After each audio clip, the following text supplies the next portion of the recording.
나중에 엄마 나한테 상속해줄 돈이 있잖아. 미리 받고 상속 포기 각서를 쓴 거예요. 그리고 시간이 지나서 나머지 돈에 대해서도 나는 지분이 있다. 법적으로는 먹힙니다. 이게 먹히나요? 견디고 듣다 보면 늘어나는 재테크 지식 시작합니다. 아들이 사업을 하는데 돈이 좀 부족한 거예요. 그래서 엄마한테 엄마 어차피 나중에 엄마 나한테 상속해줄 돈이 있잖아. 그거 나 나중에 안 받을게. 상속 포기 각서 쓰고 예. 지금 줘. 난 지금 필요하다고 해서 예. 미리 받고 상속 포기 각서를 쓴 거예요. 예. 그리고 시간이 지나서 나중에 어머님 돌아가신 겁니다. 근데 그때 이제 아들이 막 이 나머지 돈에 대해서도 나는 지분이 있다. 나 상속 받아야 된다라고 해서 다른 형제랑 분쟁이 생긴 네, 거예요. 네, 네. 아니 저는 딱 이거 봤을 때 상속 포기 각서 작성하고 돈 미리 받아갔으면 계산 끝난 거 아닌가. 어떻게 이럴 수 있나 이런 생각이 좀 들더라고요. 예. 좀 어떠셨어요? 이런 내용 보시고? 실제 부모가 생전에 네. 자녀들한테 증여를 하는 경우는 많죠. 문제는 이제 공평하게 주면 상관없는데 네.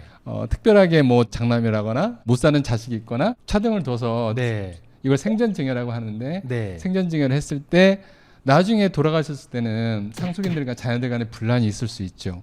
뭐 오빠는 많이 받았지 않느냐, 그쵸. 나는 못 받았지 않느냐. 네네. 근데 이 사례 같은 경우는 진짜 되게 좀 치사해 보이는 거예요. 안 받겠다고 하고 미리 받아갔으면서 약간 이 오빠의 주장이 과연 먹힐 것인가 법적으로. 법적으로는 먹힙니다. 이게 먹히나요? 왜냐하면 상속의 사전 포기는 법적으로 인정되지 않기 때문이에요. 사전 포기라는 거는 상속이 개시되기 개시 전에 먼저 나 상속도 개시도 안 됐는데 나중에 발생될 상속을 미리 포기할게요라는 거는 인정되지 않는다. 원래 상속권은 부모님이 돌아가시면서 네. 발생하잖아요. 네. 그 전에는 상속권이라는 게 추상적 잠재적인 막연한 권리로 존재하는 것뿐이고 네. 상속권이 부모의 재산을 물려받을 권리인데 네. 부모가 돌아가셔야 비로소 상속권이 생기는 거라서 근데 상식적으로는 되게 좀 아이러니하네. 일단 좀 해설을 좀 더 부탁을 드려보도록 하겠습니다. 네. 일단 우리 법원은 상속의 사전 포기는 인정하지 않습니다. 이유를 보면 상속인 간의 형평에 반하겠죠. 상속인이 여럿 있는데 그중 네. 일부를 포기시키거나 그랬을 때 상속제도가 사실상 형이화돼 될 수도 있고요. 네. 그 포기 과정에서 협박이나 네. 강요에 의해서 포기할 수도 있고 자식 중에 조금 정신적으로 좀 지능이 떨어지거나 네. 문제가 있는 경우에 부당하게 네. 또 포기시킬 수도 있고 그리고 아까 말씀드린 것처럼 상속 개시 전에는 상속권이 구체적으로 발생했다고 보기 어렵기 때문에 네. 법이론적으로도 상속의 사전 포기를 인정하지 않을 이유가 충분하고 우리 대법원은 그 핵심적인 이유로 이렇게 설시하고 있어요. 상속 포기는 상속이 개시된 후 일정한 기간 내에만 가능하고 아까 우리 전 사례에서 봤죠. 네. 상속 개시 후 상속 개시 원인이 있으면 안날로부터 3월 내에 네. 상속 포기 신고를 하라는 거였죠. 네. 그래서 보면 상속 개시된 후 일정한 기간 내에만 가능하고 또 가정법원에 신고하는 등 일정한 절차와 방식을 따라야만 효력이 있으므로 상속 개시 전에 한 상속 포기 약정은 이러한 절차와 방식을 따르지 않아 효력이 없다. 이렇게 명백히 하고 있습니다. 그러니까 상속 포기라는 것도 하려면 법에서 정한 절차에 따라서 제대로 해야 되는 거네요. 그렇죠. 이게 엄격하게 정해두지 않으면 네. 분쟁이 많을 거 아닙니까? 그렇죠. 그래서 이렇게 상속 개시 후에 하는 상속 포기 신고를 이렇게 엄격하게 해놨는데 네. 상속 개시 전에 사전에 상속 포기를 쉽게 할 수 있다면 네. 원래 상속 포기의 절차와 방식과 균형이 안 맞잖아요. 그렇죠. 네. 이 치사한 걸 했는데 법에서는 이 사람의 손을 들어주는 건 아니지만 이렇게 정리가 되어 있구나라는 게 되게 충격적이긴 한데 또 변호사님 해설을 들으니까 이해가 됩니다. 예. 네, 무분별한 또 상속 포기들이 생길 수도 있으니까 네. 올바르지 않은 방법으로 인해서. 그러면 200억의 부모님의 재산이 있었는데 100억을 먼저 받아갔잖아요. 예. 아들이. 그럼 이제 100억이 남았겠죠. 100억이 남았잖아요. 그럼 그 중에서는 또 비율은 또 어떻게 되는? 이거 똑같이 또 다른 형제들이랑 받으면 더 억울할 것 같은데 예. 어떻게 돼요 이거는? 예. 실제 이 사례에서도 아들이 생전 증여로 100억을 받았음에 불구하고 이제 어머니 사망 후에 남은 100억에 대해서 여동생과 네, 나누자 이렇게 네. 주장하고 있잖아요. 그렇죠. 부당하죠. 아까 그러니까, 것처럼. 네. 자, 그러면 아들이 생전 증여로 100억을 받았음에도 여전히 상속을 받을 수 있다면 구체적으로 아들의 상속 분액은 어떻게 될까? 이걸 좀 볼 필요가 있습니다. 네, 네. 먼저 이걸 보기 위해서는 특별수익자의 상속분이라는 개념을 이해할 필요가 있는데요. 특별 수익자의 상속분. 예, 여기서 특별수익자는 아들이 되고 네, 네. 아들이 생전증여로 받은 100억이 특별수익이라고 생각하시고 들으시면 돼요. 네, 네. 특별수익자 상속분에 대해서 민법 1008조는 네. 이렇게 규정하고 있어요. 공동상속인 중에 즉 여동생과 아들, 네. 공동상속인 중에 피상속인으로부터 재산의 증여 또는 유증을 받은 자가 있는 경우에 아들이겠죠. 네. 그 수중 재산이 자기의 상속분을 달하지 못할 때에는 그 부족한 부분의 한도에서 상속분이 있다. 이렇게 규정하고 있는데요. 네, 네. 이 구체적인 의미는 뭐냐면 공동상속인 가운데 이제 아들이 이제 생전증여를 받았잖아요. 100억을. 네. 그러면 그 100억을 네. 아들이 받은 특별수익으로 보는 거예요. 네. 일종의. 그리고 특별수익으로 취급해서 구체적으로 이제 상속분을 어떻게 계산했냐면 상속 개시 당시에 가지고 있던 재산 가액 네. 이제 100억이죠. 그쵸. 남은 재산 거기에 특별수익을 더해요. 그럼 200억이 되겠네요. 예, 예. 그래서 상속 재산을 200억으로 간주하는 거예요. 실제로 부모님이 남긴 건 100억이지만 네. 특별 수익이 아들한테 있었던 것을 상속 재산으로 간주해서 예, 더해서 200억이라고 본다는 예. 거죠. 네. 이것을 뭐 간주 상속 재산으로 칭하는데 네. 그리고 이 간주 상속 재산 200억을 기준으로 상속 비율에 따라 상속분을 산정해요. 네. 그러면 100억이니까 지금 형제간이니까 1대1이죠. 그쵸. 그럼 100억씩 네. 이고 아들이 지금 100억인데 아들의 경우에는 이 100억에서 네. 특별 수익을 차감해요. 이미 받아갔으니까. 네, 이미 받아갔으니까. 네. 그럼 아들은 결과적으로 영원이 되겠죠.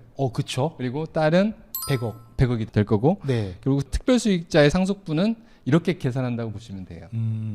그치 이거지 라는 생각이 좀 듭니다. 그리고 이 제도를 인정하는 취지는 네. 공동상속인 간의 공평의 원칙상 아들이 받은 네. 그 100억을 일종의 상속분의 선급, 그러니까 상속 개시 후에 받을 돈을 미리 받았다고 취급을 해서 실제 구체적인 상속분 산정에 있어서 이를 참작하려는 취지의 제도죠. 그렇네요. 참고로 이 경우에 네. 아들이 받은 네. 100억이 상속분을 초과하더라도 네. 반환 의무는 없습니다. 만약에 계산한 상속분이 아들이 원래 100억이다. 네. 그러면 실제로 70억만 받았다, 증여받았다. 네. 그럼 이제 30억만 더 받을 수 있는 거고요. 네. 네. 만약에 이런 식으로 계산해서 네. 계산한 상속분이 100억인데 네. 실제 110억을 받았다 생전에. 네. 그러면 그 10억을 반환해야 되냐? 반환의 의무는 없어요. 그렇구나. 네, 네. 그렇다면 과연 생전에 부모가 자식한테 주는 돈이 네. 어디까지가 이게 특별 수익이냐? 그러니까요. 물론 자녀를 키우다 보면 뭐 수업료부터 학비부터 용돈부터 뭐 옷 구입해야지. 애들 키우는데 돈 많이 들잖아요. 그렇죠. 그리고 성장을 해서는 취직하고 결혼하고 하는 그 과정에서 자식한테 돈을 주는 경우도 많고. 네. 그러면 그 모든 돈이 다 특별 수익이냐? 그러니까 그렇게 볼 수는 없잖아요. 그렇죠. 그러면 과연 부모가 자녀한테 주는 돈 중에 어느 범위까지 특별 수익으로 볼 거냐? 이게 중요한 쟁점으로 남는 거죠. 그렇겠네요. 실제 사례에서는 이 부분이 문제가 많이 되죠. 그렇겠네. 이건 어떻게 결정하고 어떻게 판단을 하나요?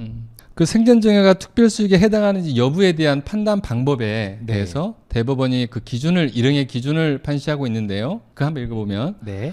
어떠한 생전증여가 특별 수익에 해당하는지는 피상속인의 생전의 재산이 얼마냐, 네. 수입, 그다음에 생활 수준, 가정 상황 등을 참작하고 공동상속인들 사이의 형평을 고려해서 당해 생전증여가 장차 상속인이 될 자에게 돌아갈 몫의 일부를 먼저 주는 거냐, 네. 먼저 주는 것도 볼 수 있느냐 여부에 여부에 따라서 결정해야 한다고 판시하고 있습니다.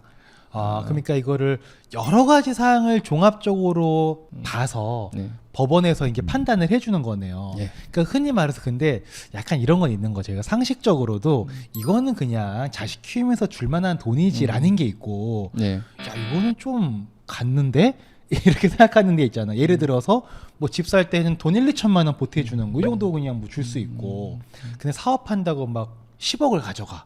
이거는 일반 또 자녀 키우면서 들어간 돈이라고 볼 수는 없잖아요. 그렇죠. 이런 것들을 면밀하게 여러 가지 부분을 고려해서 법원이 이제 판단을 해준다라는 얘기신 거죠. 그래서 사실 실무상 네. 그 혼인 자금 네, 20대, 30대 초반에 결혼한 사람도 취업식도 늦고 네. 결혼식이 늦고 그래서 혼자 독자적으로 경제적으로 독립이 좀 어렵잖아요. 그쵸, 쉽지 실제로도 부모가 혼인자금도 많이 지원해주고 네. 그런 건 많고 혼인자금, 생계자금, 주택자금 등은 거의 이게 해당되는 가 많습니다. 이게 이제 금액이 클 거니까. 네, 네. 단 부양을 위한 증여는 특별수익에 해당하지 않고요. 즉 음. 애들 키우면서 네. 통상의 양육에 들어가는 비용은 네.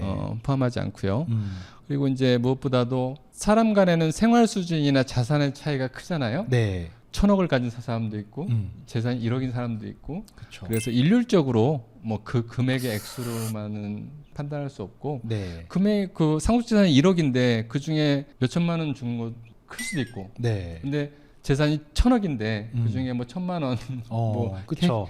해외여행 준 돈을 특별수익으로 봐야 되느냐 뭐 그런 문제가 다 남는 거죠. 같은 1,000만 원이지만 그래서 판례가 아까 제가 읽어드린 네. 그런 기준에 판단 기준을 제시하고 있는 겁니다. 그렇군요. 그리고 참고로 그 사전 생전증여 네. 시기는 제한이 없습니다. 뭐 10년 전이든 20년 전이든 네. 그게 상속분의 성급으로 볼 수 있느냐 네. 여부를 판단하는 거지 네. 뭐 1년 전에 줬든 10년 전에 주셨든 그거는 따지지 않고요. 어. 그리고 참고로 또 하나 상속 포기자 네. 그다음에 공동상속인이 아닌 제3자 이런 사람들은 생전 증여를 받았다 하더라도 특별수익자로 볼 수는 없어요. 왜냐하면 특별수익자는 공동상속인 중에 네. 특별수익을 얻었는지를 판단하거든요. 근데 상속을 포기하면 더 이상 공동상속인이 아니죠. 그렇죠. 그다음에 상속인들이 아닌 제3자는 역시 공동상속인이 아니기 때문에 그렇죠. 아무런 관계없는 제3자한테 증여하는 경우도 있을 거 아니에요. 그렇죠. 이런 경우는 특별수익자로 보지 않습니다. 아, 그렇군요. 아, 근데 참 법이라는 게 어려운 것 같지만 말씀을 들어보면 되게 고기가 끄덕끄덕 여지는 상식적인 범위 내에서 네. 잘 정돈되어 있는 것 같다라는 생각이 좀 듭니다. 자, 좋습니다. 그러면 오늘 변호사님 모시고 저희가 또 상속과 관련된 또 얘기를 좀 나눠봤고요. 다음번 컨텐츠가 유언을 또 준비했지 않습니까? 유언이요? 또 예, 저희가 예. 상속할 때 부모님들이 걱정이 많습니다. 나 죽고 나면 자식들끼리 재산 때문에 싸우진 않을까. 그런 것들을 사전에 예방하기 위해서 유언을 또 잘 해야 된다고 들었는데, 자, 여러분 요 영상 다음에 유언 컨텐츠 올라가니까 이제 잘 보고 계시다가 자녀들 간에 분쟁이 생기지 않도록 이렇게 하시는데 참고하시면 될 것 같습니다.